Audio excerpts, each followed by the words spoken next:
बिस्मिल्लाहिर्रहमानिर्रहीम, अस्सलाम वालेकुम। मैं हूं ईसा नकवी। पीर 3 मार्च का आगाज़ हो गया। इस वीडियो में बात करेंगे मियां मोहम्मद नवाज शरीफ, कायद मुस्लिम लीग नवाज। उनका एक और बदतरीन और शर्मनाक सरेंडर सामने आया है, और ये ऐसा सरेंडर है जिस सरेंडर का दिफा राना सनाउल्लाह, इरफान सदीकी, ये वो लोग हैं जिनको पाकिस्तान मुस्लिम लीग नवाज के दर्जा अव्वल के बयानिया साज कहा जाता है। यानी कि कोई ऐसी चीज़ जो नाकाबिले दिफा हो, उसके लिए भी ऐसी दलील और ऐसी तावील सामने लेकर आते हैं कि कम से कम अपने जो फॉलोअर्स हैं उनको सेटिस्फाई कर सकें। लेकिन मियां मोहम्मद नवाज शरीफ अब जिस रास्ते के मुसाफिर बन चुके हैं, लगता यह है कि बड़े बड़े बयानिया साज, बड़े बड़े स्पिन डॉक्टर्स, वो लोग जो घुमाकर दिन को रात और रात को दिन साबित करने की सलाहियत और फन रखते हैं, वो भी बेबस नजर आते हैं। इन दोनों अशखास ने मियां मोहम्मद नवाज शरीफ के इस बदतरीन सरेंडर पर जो गुफ्तगू की है, उसने उस बहस को मजीद बढ़ावा दिया है। पाकिस्तान की जितना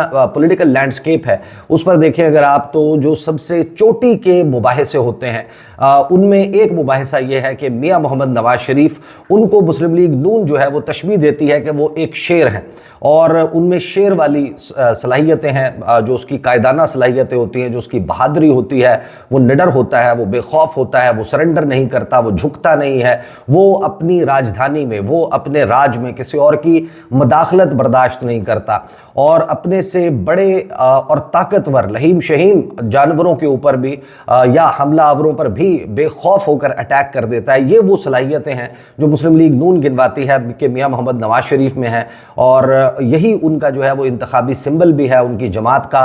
और उनकी जितने भी सियासी जलसे होते हैं उसमें मियां मोहम्मद नवाज शरीफ के शेर के नाम से जो है वो नारे लगते हैं। लेकिन ये जो शेर है अब लगता ही है कि बहुत ही कमज़ोर, लागर और बूढ़ा हो चुका है। मियां मोहम्मद नवाज शरीफ, आपको याद है कि एक दौर था कि जो कोई भी आर्मी चीफ उनके साथ नहीं बनती थी, वो अपनी हुकूमत के मामलात में मदाखलत बर्दाश्त नहीं करते थे, और मियां मोहम्मद नवाज शरीफ जो हैं वो उलझ पड़ते थे फॉर राइट और रॉन्ग रीजंस। उनकी एक बात जो है वो सबको मालूम है कि मियां मोहम्मद नवाज शरीफ का ट्रैक रिकॉर्ड ऐसा था, माजी में बहुत सारी ऐसी मिसालें मिलती हैं, अगरचे दूसरी मिसालें भी मिलती हैं, जब वापडा की बात हो, जब सफ़ीर लगाने की बात हो, जब अपनी काबीना में कुछ रद्दो बदल की बात हो, दबाव वो कहीं ना कहीं सस्टेन कर लेते थे। लेकिन कुछ ऐसे मामलात थे जिनमें वो अपने सींग जरूर फंसाते थे। लेकिन अब मियां मोहम्मद नवाज शरीफ, लगता यह है कि उन्होंने या उनकी किस्मत में जो है वो अपनी सियासी इनिंग्स के इख्तिताम के करीब जब वो पहुंच चुके हैं, सर झुकाना रह गया है, सरेंडर करना रह गया है।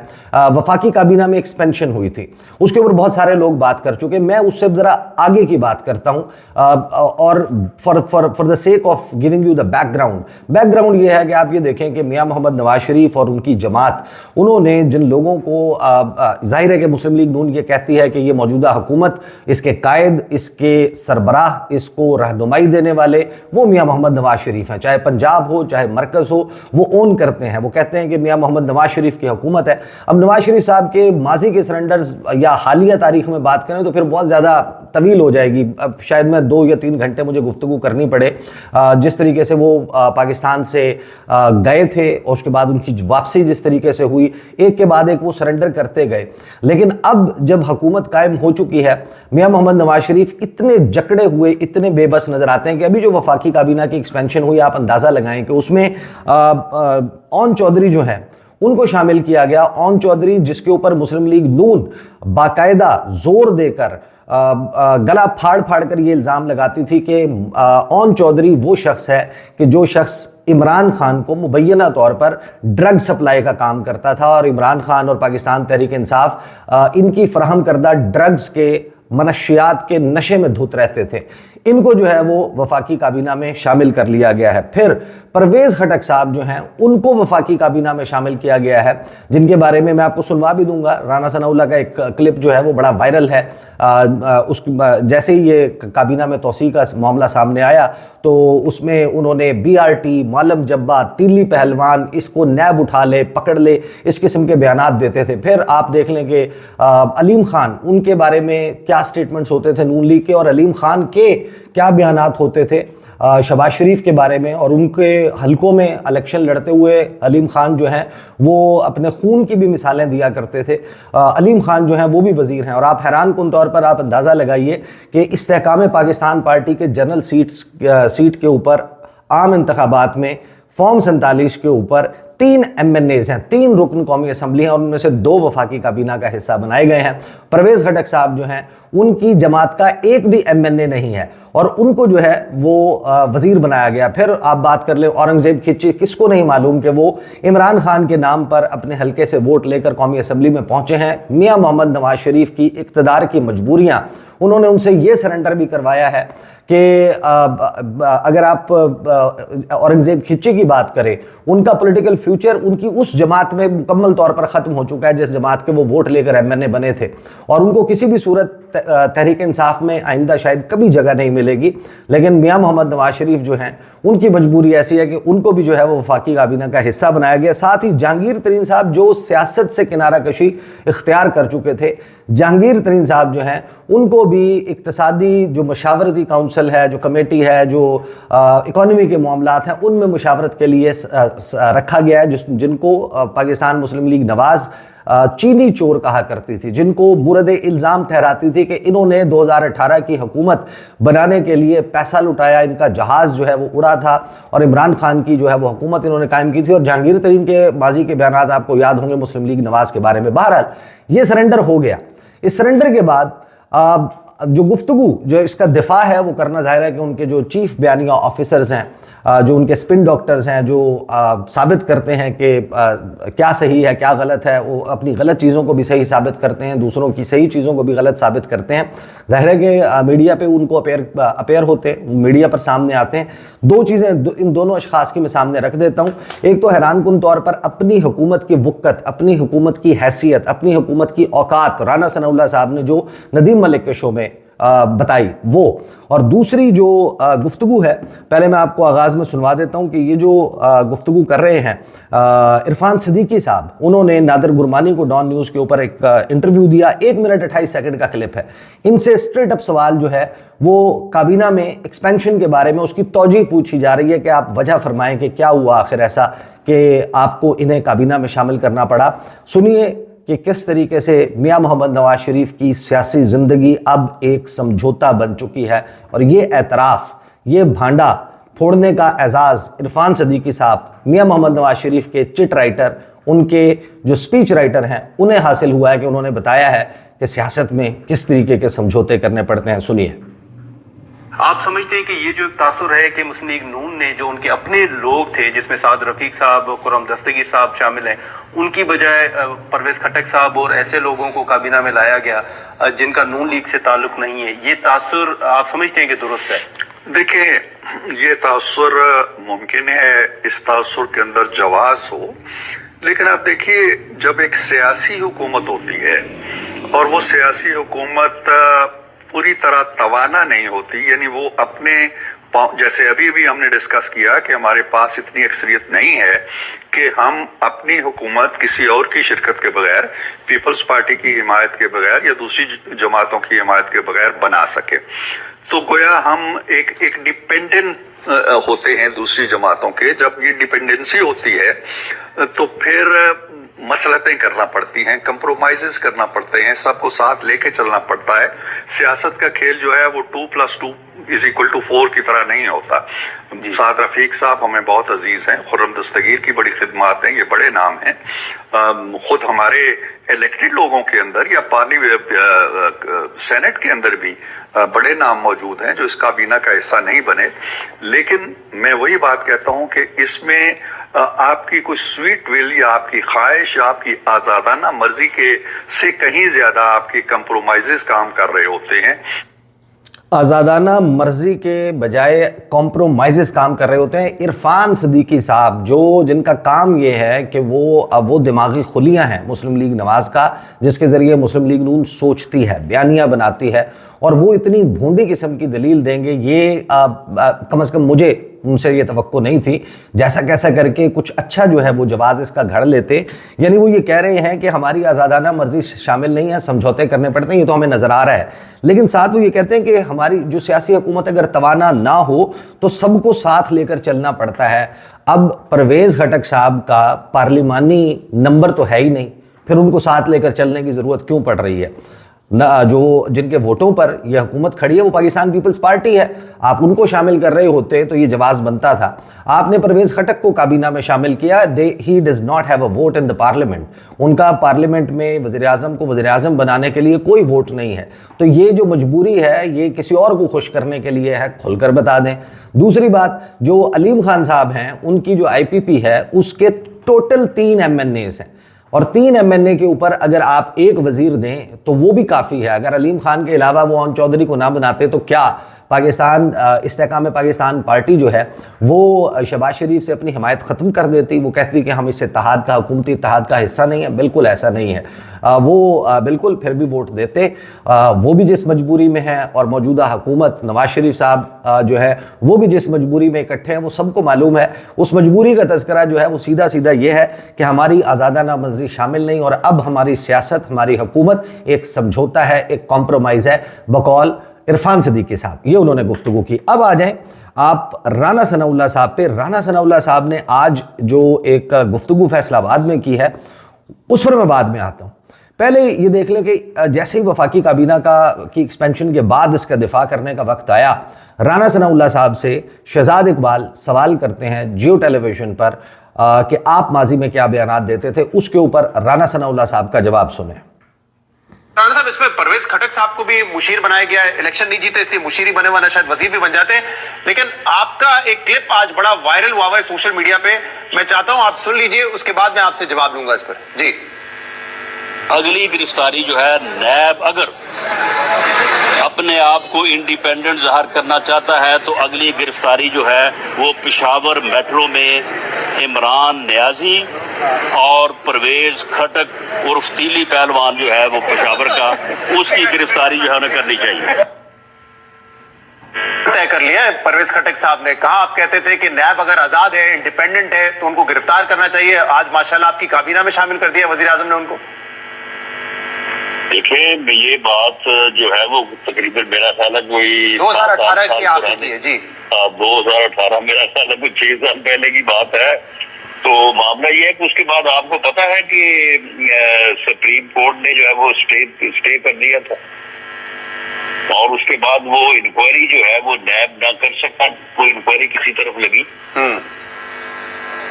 तो नैब इंक्वायरी नहीं कर सका। उसका मतलब ये तो नहीं कि परवेज खटक साहब बेकसूर साबित हो गए? आपकी नजर में हो गए बेकसूर साबित? नहीं, देखिए, जब तक कोई कसूरवार साबित ना हो जी तो उस वक्त तक फिर आप सियासी तौर पे तो आप इल्जाम भी लगा सकते हैं, बयान भी दे सकते हैं।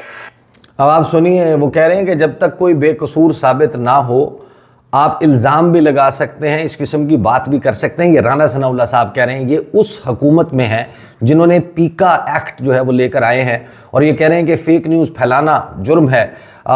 पीका एक्ट के तहत जिस किस्म की पाबंदियां सोशल मीडिया पर और मेन स्ट्रीम मीडिया पर पाकिस्तान के अवाम पर लगाई गई हैं, उसके वज़ीर राना सनाउल्लाह साहब कह रहे हैं कि जब तक कोई शख्स बेकसूर साबित ना हो आप इल्ज़ाम लगा सकते हैं। इसका मतलब यह है कि हम अगर चाहें तो हम हुकूमत के किसी भी वज़ीर पर किसी भी किस्म का इल्ज़ाम लगा सकते हैं और आप कहें कि हमने सियासी तौर पर यह इल्ज़ाम लगाया था, या कोई और शख्स, चलें जो जर्नलिस्ट हैं उनका कोड ऑफ एथिक कुछ और कहता होगा। आम आदमी, सोशल मीडिया के ऊपर बैठा हुआ बंदा जिसके ऊपर पीका एक्ट, अदरवाइज जिसके ऊपर मीडिया का कोड ऑफ एथिक अप्लाई नहीं होता, राना सनाउल्लाह साहब की इस दलील, इस लॉजिक के सामने तो फिर आप ये समझ लें कि कोई भी शख्स हो वो इल्ज़ाम लगा सकता है और उसको इल्ज़ाम लगाकर फ्यूचर में किसी भी किस्म की जिम्मेदारी जो है उसको कबूल करना नहीं होगी। उसके ऊपर इस एक्ट का, इस कानून का इतलाक नहीं होगा। ये है राना सनाउल्लाह साहब की दलील। नून लीग के पास इसका ना कोई दिफा मौजूद है ना कोई जवाब मौजूद है। फिर आज गुज़श्ता रात जो है वो राना सनाउल्लाह साहब ने जो गुफ्तगू की फैसलाबाद में वो बड़ी हैरान कुन है। वो कहते हैं कि अगर दोबारा कोई 12 अक्टूबर मुसल्लत ना हुआ तो पाकिस्तान 2 साल में मुआशी बहरान से निकल जाएगा। यानी ये कहाँ से बात आ गई? 12 अक्टूबर को मार्शल लॉ लगाया था परवेज मुशर्रफ ने। तो ये कहाँ से बात आ रही है जब 1 पेज है, सब कुछ बेहतरीन है। राना सनाउल्लाह साहब कह रहे हैं कि अगर 12 अक्टूबर ना हुआ तो यानी इस किस्म का कोई खदशा मौजूद है जो ये बात करें। फिर साथ में वो कहते हैं कि पाकिस्तान 2 साल में मुआशी बहरान से निकल जाएगा। इस ज़रा बयान को ज़रा डाइसेक्ट कर लेंगे, उसकी वो वजह क्या बताते हैं। वज़ीर आज़म शहबाज शरीफ के मशीर बराए सियासी उमूर राना सनाउल्लाह ने कहा कि अगर दोबारा कोई 12 अक्टूबर मुसल्लत ना हुआ तो पाकिस्तान 2 साल में मुआशी बहरान से निकल जाएगा। फैसलाबाद में तकरीब से खिताब में राना सनाउल्लाह का कहना था कि मिनॉरिटी कार्ड समेत दीगर प्रोग्राम्स का मकसद आसानी फराहम करना है। मौजूदा हुकूमत में इस रकम से सहारा मिलेगा और महंगाई की रफ्तार 38 से 40% थी, उसे हम 3 से 4% तक ले आए हैं। यहां पर राना सनाउल्लाह या हुकूमत का कोई भी शख्स आपको यह नहीं बताएगा कि जो 38 से 40 पर लेकर गए थे वो भी हम थे, और अब 3 से 4 आई है तो भी हमारे वक्त में आई है। अब महंगाई बढ़ने की जो एक कैपेसिटी होती है, एक लिमिट होती है, आपने उस पैमाने को मुकम्मल तौर पर लबरेज करके कीमतों को उस जगह पर ले आए हैं जहां पर आपको 3 या 4% नहीं, आपको महंगाई बढ़ने की शरह कम करने की जरूरत नहीं है, आपको महंगाई कम करने की जरूरत है। और जहां जाकर देखें जो बाज़ारों में रमज़ान के आते ही मुनाफाखोरी जिस तरीके से हो रही है और कीमतें मज़ीद एक मरतबा जो है वो आपको नज़र आ रहा है कि जिस तरीके से बढ़ी हैं, उसके ऊपर हुकूमत जो है वो बेबस है। हुकूमतें इस मामले पर तो सारी की सारी बेबस रही हैं, लेकिन आप तो ये दावा करते हैं कि बुज़दार और इमरान खान जो है उनकी तो कोई मैनेजमेंट नहीं थी, उनकी तो कोई पकड़ नहीं थी इंतज़ामिया पर, और वो सारे के सारे मामला ठीक कर लेते थे। तो आज आपसे जो है वो रमज़ान में क्यों कंट्रोल नहीं हो रहा, ये राना सनाउल्लाह साहब कहते हैं। फिर आगे वो कहते हैं कि महंगाई की रफ्तार को हुकूमत कंट्रोल में रखती है, महंगाई की रफ्तार को मज़ीद नीचे लाएंगे। पाकिस्तान की जब जब खिदमत का मौका मिला भरपूर खिदमत की।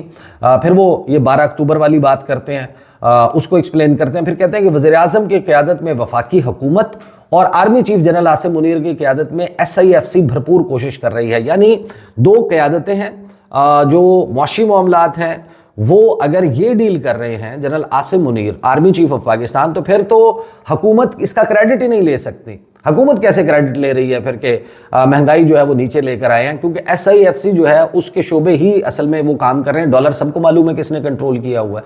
अगर जो पाकिस्तान के इदारे हैं वो इनके लिए डॉलर कंट्रोल ना कर रहे हों, इनके लिए फिस्कल मैनेजमेंट ना कर रहे हों, मौजूदा हुकूमत की कितनी हैसियत है जो इनकी मैनेजमेंट है, उसके ऊपर तो एक बहुत ही डार्क किस्म का बड़ा सवालिया निशान मौजूद है। भारत आगे वो ये कहते हैं कि अगर सच्ची बात की जाए तो ये एक हकीकत है कि रियासत के 3 सुतून अपनी अहमियत खो चुके हैं।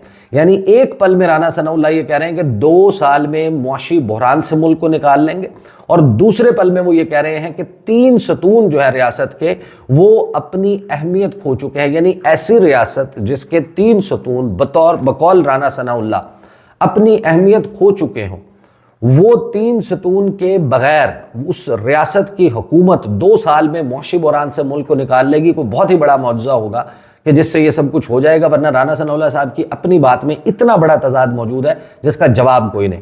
आगे जो है वो ये कहते हैं कि ये सिर्फ मीडिया का चौथा सतून ही मुल्क को आगे लेकर चलेगा। मुखालिफिन को कारकर्दगी के खिलाफ कोई नुक्ता नहीं मिलता तो सरकारी इश्तहारात को इशू बनाने की कोशिश करते हैं।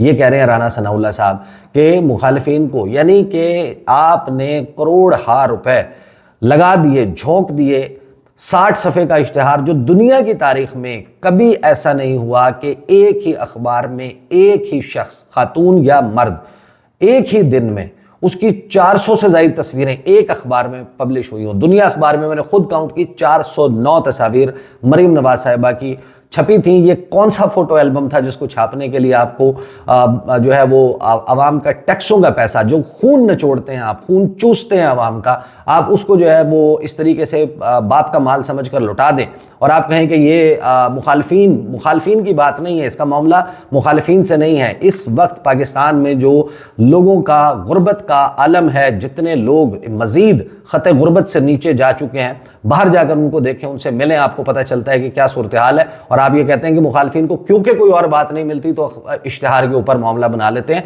आपने करोड़ों रुपए जो है वो इसके ऊपर मरीम नवाज साहिबा की फोटो एल्बम छापने के ऊपर लगा दिए, विच इज़ रिडिकुलस। और उसको अक्रॉस पार्टी लाइन, बड़ी खुशी की बात है कि इस पे इवन मुस्लिम लीग नून के साथ के चाहने वाले लोग हैं, उन्होंने भी इसके ऊपर एतराज़ किया कि ये कैसे हो सकता है कि आप 60 सफ़े का इश्तिहार निकालें और हुकूमत जो है वो वो मंसूबे जो बुजदार हुकूमत के मंसूबे थे, उनका नाम तब्दील करके, तख्ती तब्दील करके आप उनकी ओनरशिप लेने की कोशिश करें, ये हाल है। और दूसरी तरफ यही राना सनाउल्लाह साहब समा टीवी के शो में नदीम मलिक के प्रोग्राम में बैठकर अपनी हुकूमत की हैसियत और वक़्त बताते हैं। जब उनसे ये पूछा जाता है कि जो अपोजिशन है कॉन्फ्रेंस कर रही थी, कॉन्फ्रेंस करना चाह रही थी कौमी कॉन्फ्रेंस आइन पर, उसको करने की इजाज़त क्यों नहीं दी गई, वो साफ मुकर गए। उन्होंने कहा कि ये तो आप उनसे पूछें जिन्होंने बंद किया, हुकूमत का इससे कोई ताल्लुक नहीं है, वफाकी काबीना का इससे कोई ताल्लुक नहीं है।